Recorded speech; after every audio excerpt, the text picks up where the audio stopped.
Halos lahat kinilig ni Catherine Bernardo at Alden Richards sa pangyayari na awardee ceremony. Pero Alden Richards sinisigurado ang privacy kung anong meron sila ni Catherine Bernardo. Dagdag pa ni Alden, privacy ang aming pinanghahawakan. Okay naman, syempre, ano siya parang ako muna tapos siya yung... LNFS. Anong... Showbiz Celebrity Updates. Still go, even when you feel slow, you can still go. Even when there's no hope, you can still go. Subscribe for more info. Still go.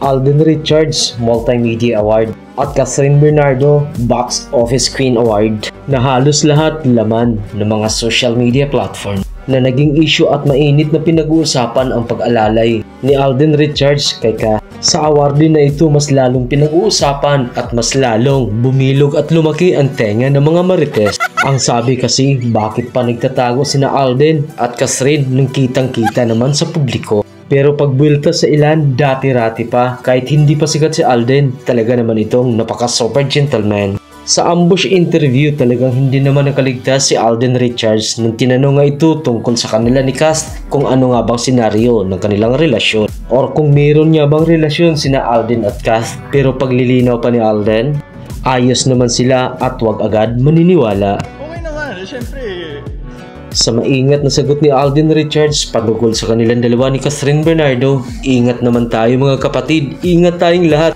Lalong-lalo na sa social media, andyan lahat ang mga fake news. Wag po natin agad paniwalaan at mag-fact check po muna tayo bago tayo mag-call out ng judgment. Ingat lang po tayo sa fake news dahil ang social media po pugad ng fake news. So naging viral kasi ang pinag-uusapan sa awarding ceremony, ang pag-alalay ni Alden Richards na umano kumakalat sa social media na hinalikan umano ang kamay ni Catherine. Na wala namang sapat na batayan kung hindi nagbaw lang naman si Alden kay Cass. Bilang pagrespeto na rin sa isang magandang dalaga. At narito ang pangyayari sa umanong paghalik ni Alden sa kamay ni Cass ay sadya at naandyan kay Alden Richards bilang isang gentleman.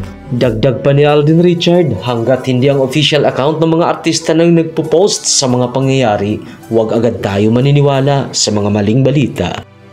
So, not until yung mga official accounts po ng mga artista ang nag-post ng mga tweets na kumakalat di umano, wag po natin agad paniwalaan at